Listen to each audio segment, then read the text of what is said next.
Este podcast pertenece a la red Podcast SN.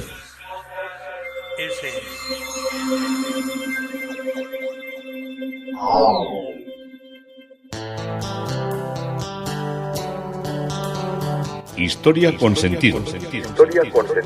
Un podcast realizado y presentado por Juan Carlos González.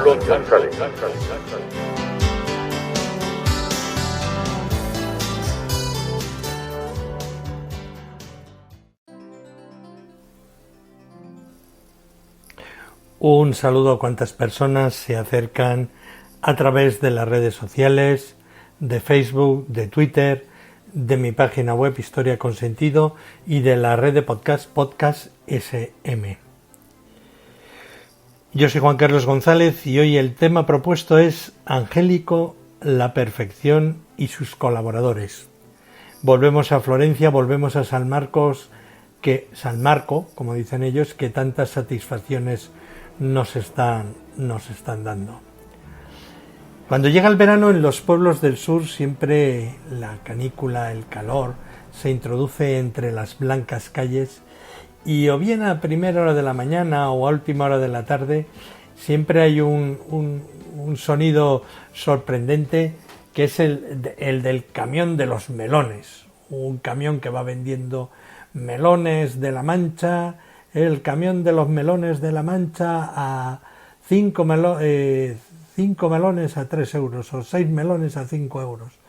Y son melones excelentes que los señores que los venden pues los han cogido de los campos, los han estado cuidando desde el final de la primavera con regadío en un crecimiento rápido y son excelentes. Si uno pasa por lo que es la Mancha, pues va viendo cómo están levantando los melones y ven allí cómo los llevan y luego los pasan a unas grandes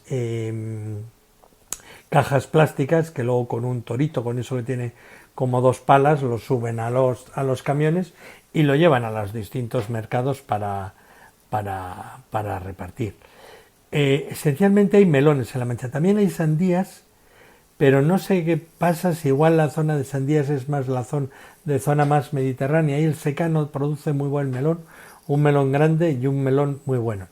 Hay una competencia seria tanto del melón como el de la sandía de Marruecos, que ya Marruecos en 8 horas te trae un producto a la mitad de la península, aunque tenga que cruzar en el barco y eso le suponga un coste, pero allí todo es más barato y como hace más calor, la fruta se da antes, también fruta tan excelente. Entonces a veces se suelen fundir en los puestos que hay al borde de la carretera, como anda mucha gente en tránsito cuando llega el verano, que vienen de los países de Europa, de Centro Europa, y van a Marruecos y Argelia, que cruzan la península, pues es normal encontrarse con una especie como de tiendas hechas con un toldo. Estos todavía tienen la tradición de las jaimas del desierto, con un toldo te hacen. Y a mí me dan un toldo y no sabría qué hacer, tendría que poner 20 palos estos con 2 cuerdas, una furgoneta y un toldo, te hacen una tienda perfecta para estar allí horas esperando que pasen los clientes y poderles vender los melones, con letreros en castellano y con letreros en árabe, que van indicando allí que se vende melón. Y como muchos de los vendedores son marroquíes, por lo mismo te hablan en un perfecto castellano que te hablan en árabe, y la gente pues para allí compra sus melones, también venden ajos y todas esas cosas. Bueno, y todo esto hace que cuando uno se pone a mí me gusta el melón bien frío, metido en la nevera, fresquito, cortarlo y saborearlo. Hay gente que lo prefiere del tiempo, que igual tiene más sabor, ahí lo tengo que reconocer, que igual el frío matiza el sabor del melón, pero el estar de entretiempo, en el tiempo normal, ¿no? Y pues muchas veces con eso y un poquito de jamón, pues ya has cenado, el melón con jamón tan famoso y tan socorrido. Luego también hay todo el mundo de gazpachos, de salmorejos, de ajo blancos y de infinidad de cosas que hay en la rica comida del sur, que es muy distinta a la del norte, pero que tiene también sus características propias y muy buenas y de grandes sabores culinariamente. Y cuando estaba comiéndome un melón para merendar, ya para cenar, nos estaban volviendo locos, no sé a qué campañas obedecen muchas veces estas cosas, hablándonos sobre la necesidad de no comer carne, porque la carne, en Alemania están planteando el subir el IVA porque la carne tiene mucho costo energético y no se lo puede permitir Alemania, a no ser que suba el IVA, porque se consume mucha electricidad y se echan muchos gases a la atmósfera para esa electricidad, y entonces los medios estaban excitados y exaltados. Yo os puedo decir que yo respeto mucho a los que sean veganos y a los que sean macrobióticos y a todo este tipo de faunas culinarias, pero yo como de todo, o sea, soy omnívoro. Y siempre tengo la teoría que si el mono bajó del árbol para buscar comida y acabó porque no tenía ya, por los volcanes y por el cambio climático que había habido en su época, ya no podía comer más hojas en el árbol, bajó abajo, mató una rata, un conejo, y cuando tuvo más proteínas le creció el cerebro y empezó a pensar, pues digo yo que tan mal no nos ha ido a la humanidad siendo omnívoros por lo menos, y carnívoros también en una parte.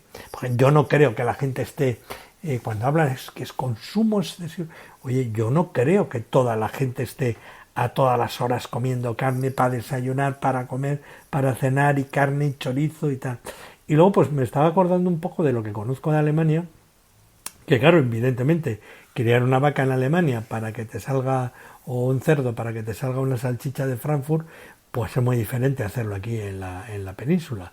Allí tienen que estar estabulados porque climáticamente pues aquello es pues mucho más frío, se consume más piensos, los animales tienen que tener calefacción a veces en sus granjas, hay que hacer más transformados y más derivados de piensos para que coman, hay que mover camiones y luego cuando ya han sacrificado al animal, pues hay que ponerle, hay que procesarlo, eso es consumo de energía, hay que congelarlo, entonces indudablemente eso supone un costo que ya lo cobran bien, porque no pensemos que la carne buena es barata, pero bueno, sigo a mi teoría que aquí, por ejemplo, en la península se consumen muchos productos vegetales, muchas legumbres, mucho pescado buenísimo. Creo, no sé, porque claro, estos porcentajes, a mí jamás me ha venido ninguna a preguntar, ojo, ¿usted qué come más, carne o pescado? ¿Cuánto pescado? No sé de dónde se sacan las encuestas interesadas para hacer frente a todas estas cosas. Y estaba viéndolo por la tele y salían unos señores que tenían, cuando estaba viendo esto, son fiestas de la Virgen Blanca de Vitoria, y salían unos agricultores que les estaban diciendo que hay que reducir el consumo de carne. Y los caseros o los pastores, cuando hablo siempre de caseros, no estoy hablando de los señores que tienen su espacio agrícola y que es una profesión tan absolutamente digna como la del que es camionero, como la que es maestro, como la que es bibliotecario. Entonces los caseros no es nunca en tono despectivo, que ninguno diga, este está tratando a los paisanos esto. No, lo hago con todo el cariño y sé de los esfuerzos y de la grandeza que tienen sus oficios y sus trabajos, haciendo quesos, criando ovejas y todas estas cosas. Bueno, entonces salían los pastores o los pastores de algún caserío y hablan y decían, pero ¿qué cuento es este? Pero mire usted, aquí tenemos las vacas en Álava, bueno, en Álava podían ser Guipúzcoa, podían ser Navarra, Huesca, Santander. Y dice, mire, aquí la vaca se cría sola, la vaca está en los campos, la vamos pasando de un campo a otro, cuando acaba de comer la hierba en un sitio, la llevamos al otro campo y va creciendo donde está antes y vuelve. Y luego la vaca, algún pienso le damos de más para que engorde y esté equilibrada. Tienen una calidad de carne increíble, nunca hemos estado con ahora como la trazabilidad. Usted se come un chuletón a 700 kilómetros de donde se ha sacrificado este animal, y por la trazabilidad, si usted se pone malo, en 20 minutos sabe de qué sitio ha salido la carne que usted se ha comido. O sea, eso no lo hemos tenido en ninguna otra parte del mundo. Y también la gente tiene que comer, se tiene que alimentar. No podemos decirle, de esto ya no puedes comer más, porque ahora lo que tienes que comer es boniatos o cebollas, que también uno puede comer boniatos y cebollas. Pero claro, el caso es teledirigir todo lo que tenemos que hacer. Cuando se come pollo, pollo no, que tiene que tiene anabolizantes. Cuando se come cerdo, ¡buh! El cerdo, colesterol en vena. La carne, ¡buh! La carne vas a comer, las vacas locas. El del pollo ya os he hablado. Entonces, al final, ¿qué vamos a comer? Canguros. Es una cosa increíble. Y el pescado igual. De vez en cuando te dicen, no, el pescado no, porque tiene todo tipo de metales. Claro, bueno, no tiene metales los de piscifactoría, que están todos criados con pienso. Nos engañan, nos manipulan. Y como suelen decir los cubanos, lo que no queréis, mandárnoslo a nosotros, que nosotros sí que tenemos hambre y nos comemos lo que nos ponen.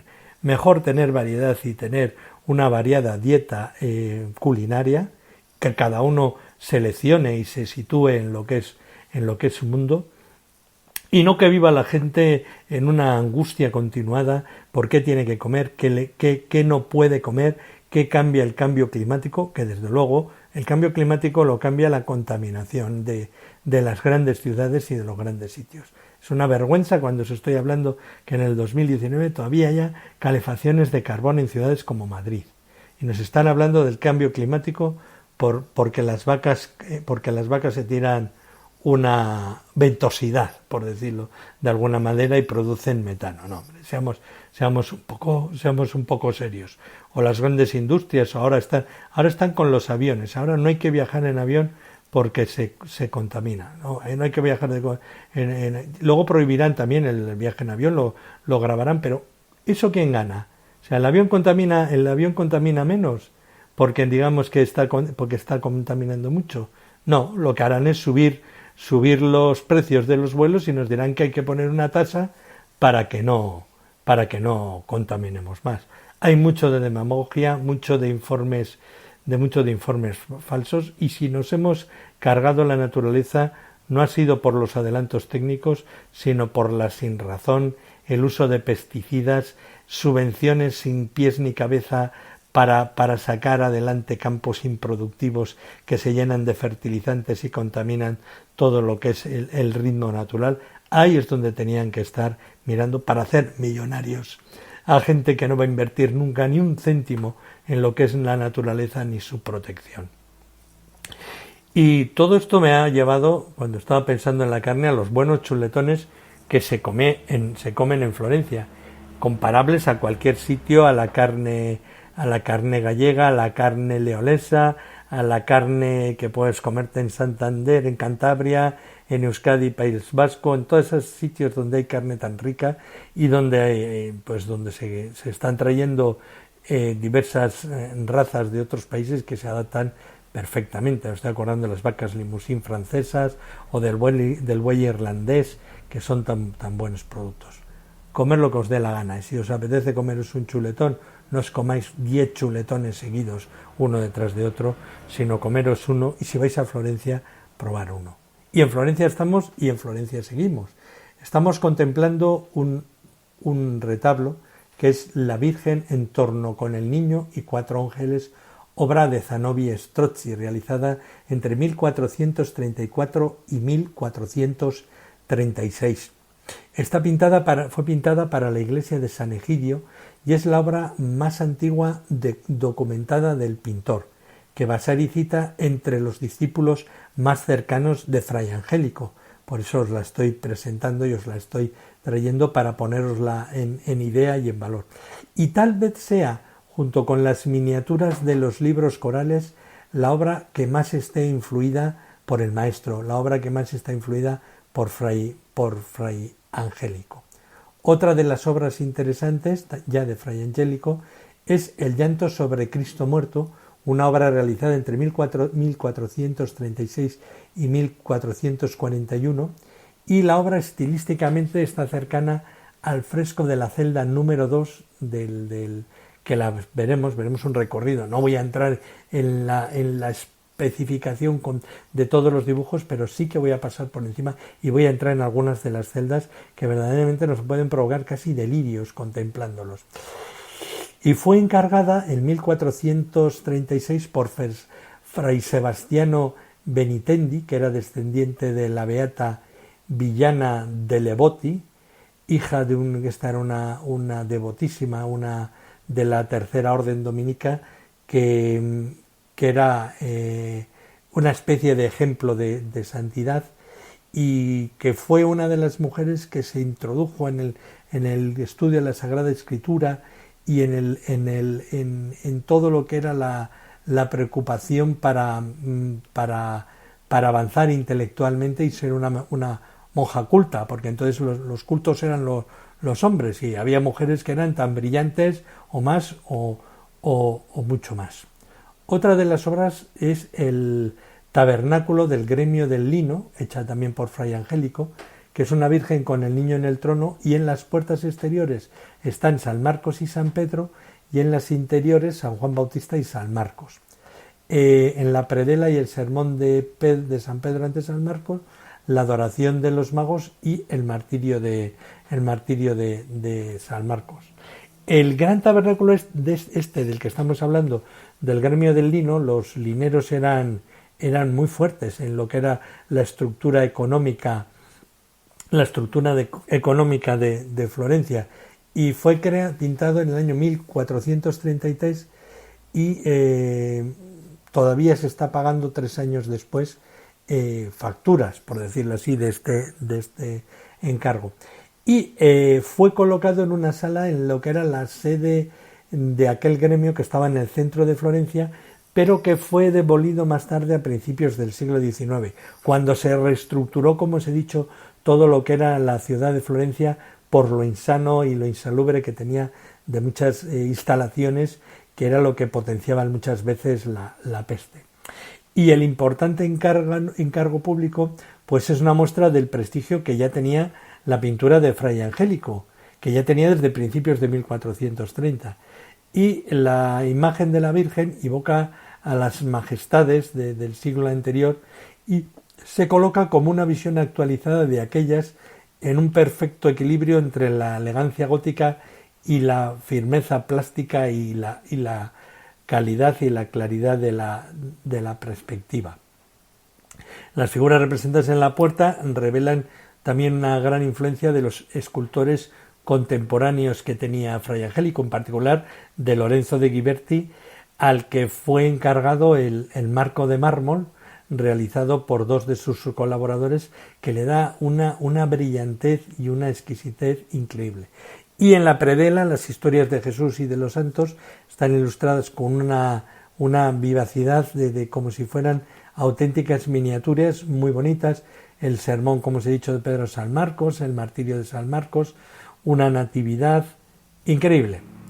Otra obra de Fray Angélico, el retablo de San Marcos, la Virgen en el trono con el niño que están arrodillados, San Cosme y San Damián, los patronos de los Médici, San Lorenzo, que era el gran valedor de Lorenzo de Médici, San Juan Evangelista, San Marcos, Santo Domingo, que hay una eclosión de santos todos muy bonitos en un retablo realizado entre 1438 y 1443 para el altar mayor de la iglesia de San Marco, que fue renovada por Michelozzo, como os conté, por voluntad de Cosme de Médici. La composición mantiene una teatralidad y una monumentalidad nuevas que la convierten ya en un prototipo de un retablo renacentista.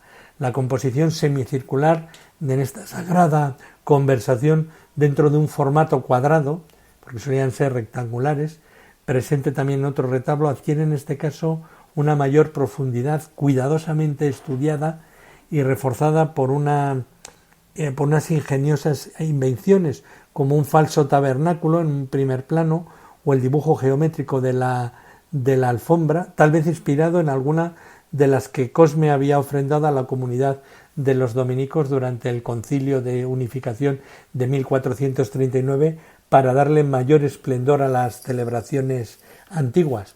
En la actual exposición de Fray Angélico en Madrid se han traído, para que se puedan apreciar, telas que aparecen en los mantos de las imágenes de vírgenes y de santos, que son copias exactas a las que veía Fray Angélico y que formaban parte de los talleres que surtían a lo que eran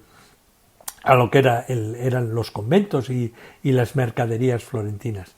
En las predelas están el entierro de Cosme y San Damián con sus hermanos, la coronación del diácono Justiniano, y de los 9 paneles están repartidos entre los museos de Washington, Múnich, Dublín y París, y solo las 2 primeras permanecen en San Marco.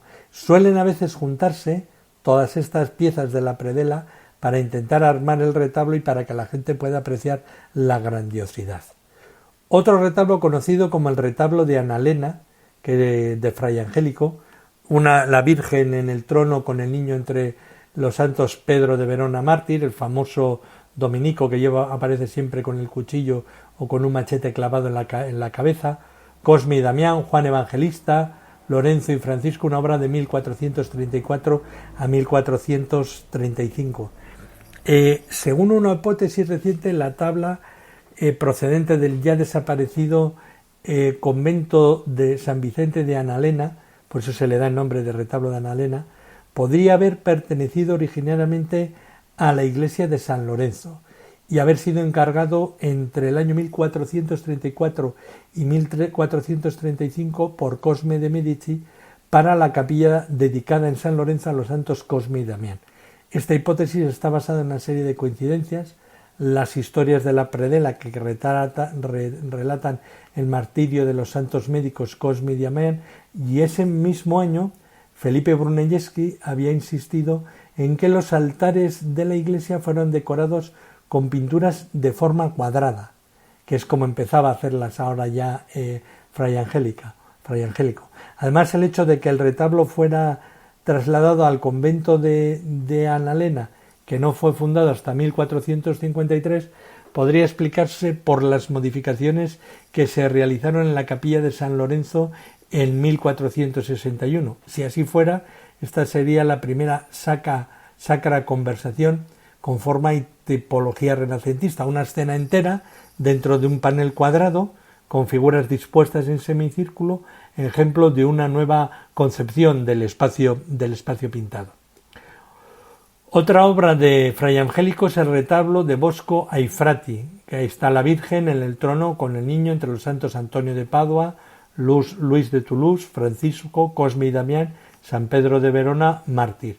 Es una obra posterior a 1450 y fue realizada para el convento franciscano de San Buenaventura al Bosco ai Frati, en Mugello, renovado por Michelozzo, también por encargo de Cosme de Medici, inmediatamente después de acabar la obra del convento de San Marcos que hemos recorrido.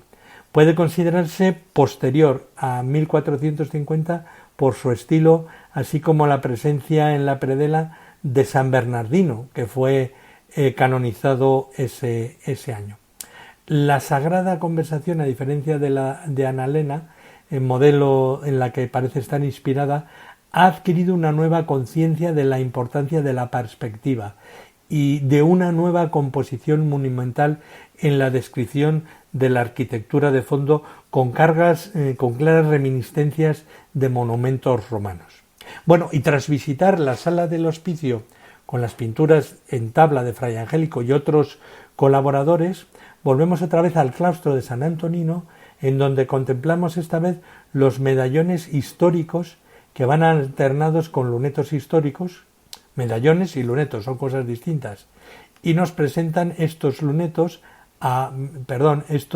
medallones a papas, obispos y santos dominicos, que sería muy prolijo el explicaros cada uno de ellos. Y el recorrido nos lleva a la zona del refectorio y sus dependencias. Y antes de entrar sobre la puerta de la zona del refectorio hay un bello luneto en el que se hace alusión a la resurrección que esperan aquellos que se nutren de él, aquellos que se nutren del pan de la vida en la conciencia cristiana. Entonces, como vas a entrar a comer, pues te recuerdan que vas a entrar, vas a participar de alguna manera, o esperas participar de alguna manera de un día de haber comido la Eucaristía, de la resurrección plena de Jesucristo. Por eso aparece Cristo resucitado en Piedad, una obra de 1442 de Fray Angélico.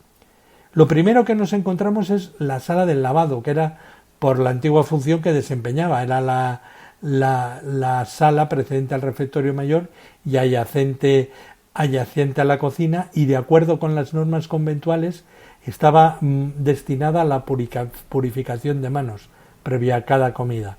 Se hacía desde el punto de vista higiénico, pero asimismo purificador, recitando el fraile a la vez que se lavaba la frase «Lávame Domine et appacatal meam munda me», «Lávame, Señor, y límpiame de mis pecados».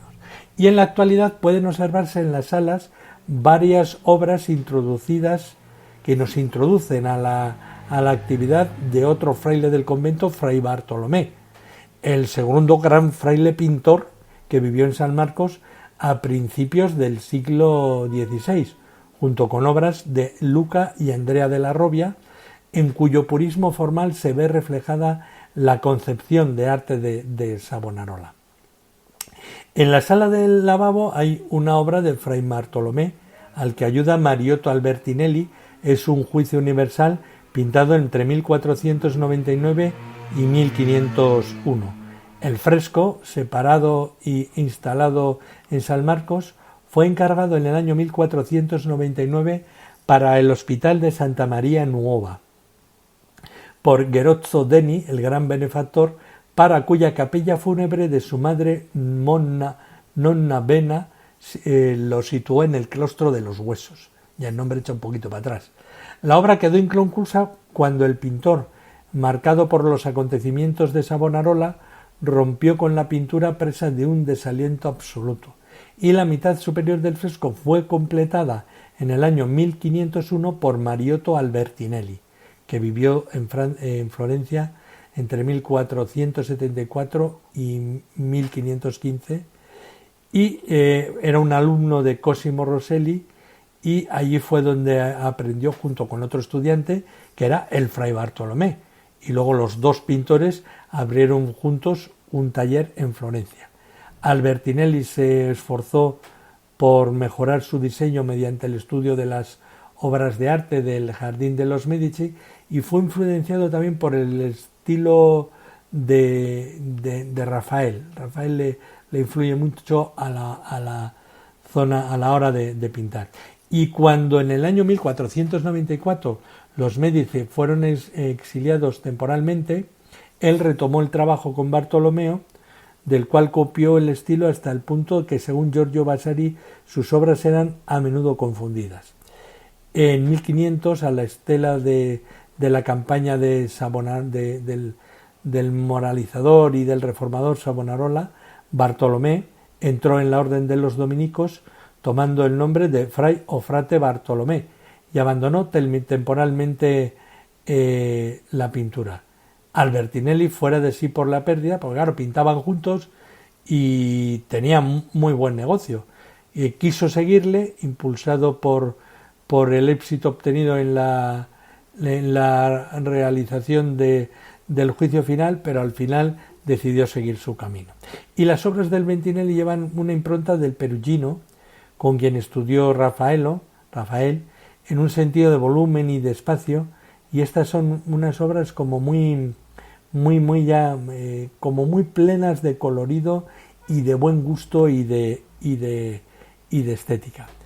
En la colocación de esta obra, como os he dicho, que fue encargada para un cementerio durante un siglo, provocó una degradación que se completó en el año 1657 con el traslado del claustro a otro enclave con fresco incluido, que llevó la división en 9 fragmentos, con las consiguientes pérdidas de imágenes de los contratantes que estaban en la parte baja, y por último contratantes o mecenas, y por último en 1871 también se perdió mucho por otro traslado.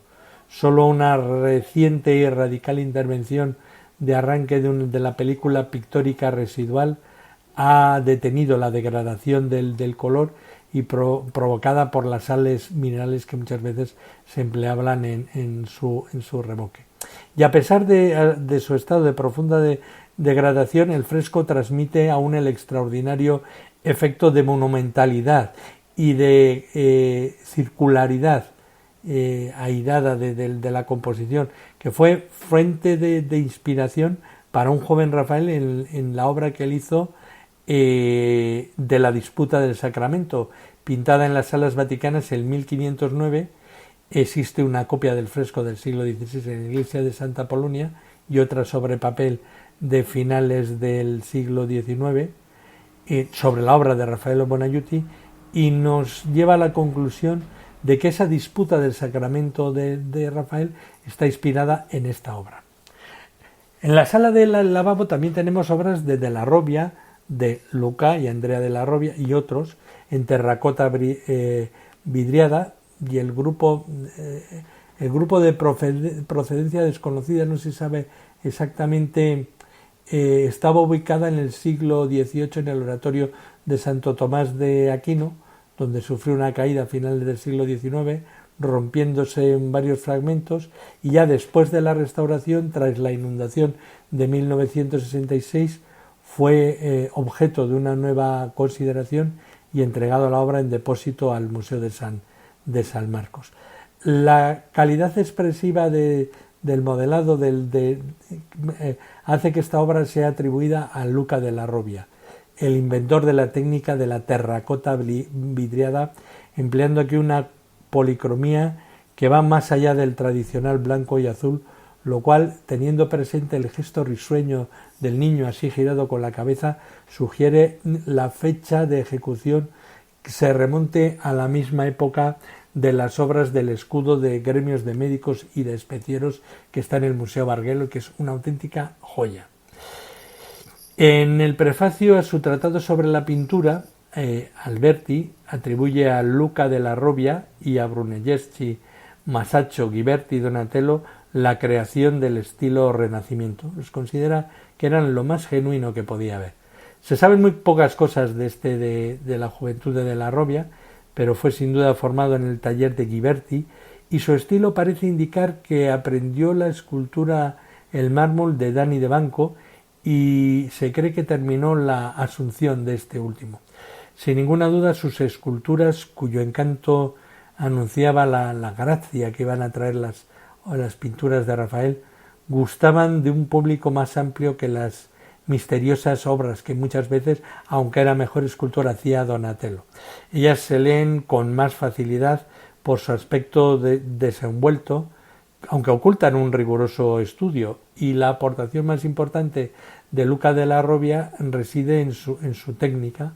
Según Manetti y el propio Vasari, inventó la tierra cocida barnizada. Hasta 1441 trabajó sobre todo el mármol, y la primera terracota cocida barnizada parece que fue el tabernáculo del Santo Sacramento, realizado para la iglesia de San Egidio en el Hospital de Santa María Nueva.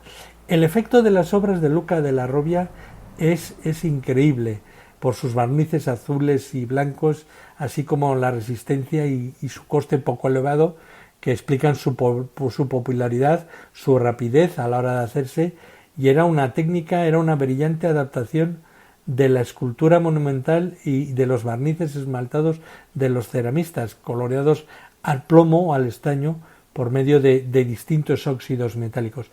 De la Robbia adaptó el procedimiento de manera para obtener las diferentes tonalidades a las de la mayólica. La mayólica, ya os explicaré, es una cosa que sobre todo se da en Nápoles. Es como una especie de vidriado que es muy espectacular, pero eso os lo explicaré en un podcast de cuando os haga sobre Santa Clara, Santa Clara de Nápoles, que es la cummen de la mayólica. Mira, lástima, no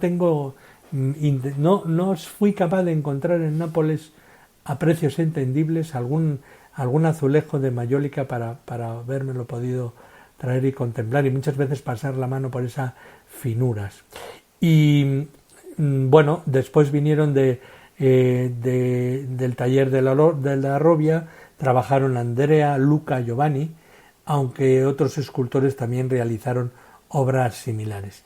Si no vais a todos estos sitios y queréis contemplar algo interesante sobre los de la Robbia, hay dos obras en la Catedral de Sevilla excepcionales, y una todavía más excepcional en el Museo Thyssen-Bornemisza en Madrid. Lo estoy diciendo por si algún día os vais y veis de la Robia, os llama la atención, pues que sepáis que es este personaje que tiene algunas obras colocadas aquí. Una de las más excepcionales que he visto yo es la Virgen de los Picapedreros, que está en el Museo Nacional del Barguelo y que llama poderosísimamente la atención.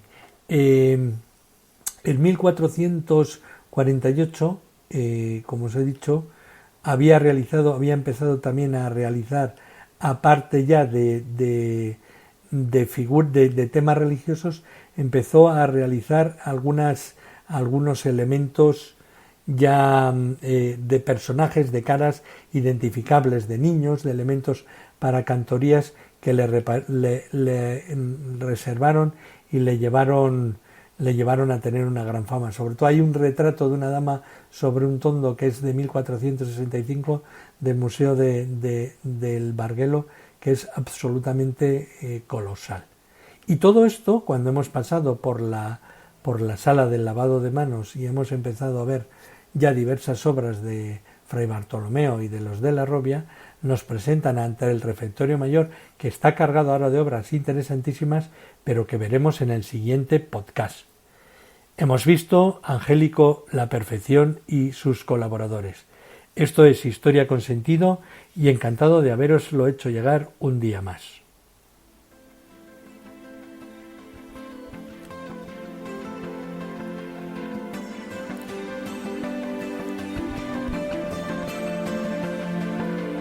Hasta aquí un episodio más de Historia con Sentido. El podcast que te habla de historias de la historia, sucesos, eventos, como si el ayer fuera hoy. Síguenos a través de iTunes, Spreaker o iVoox. Contacta con nosotros por correo electrónico escribiendo a podcast@historiaconsentido.com. Nuestra web www.historiaconsentido.com. Y en Twitter nos encontrarás como @historiasentido. Este podcast pertenece a la red Podcast SMM.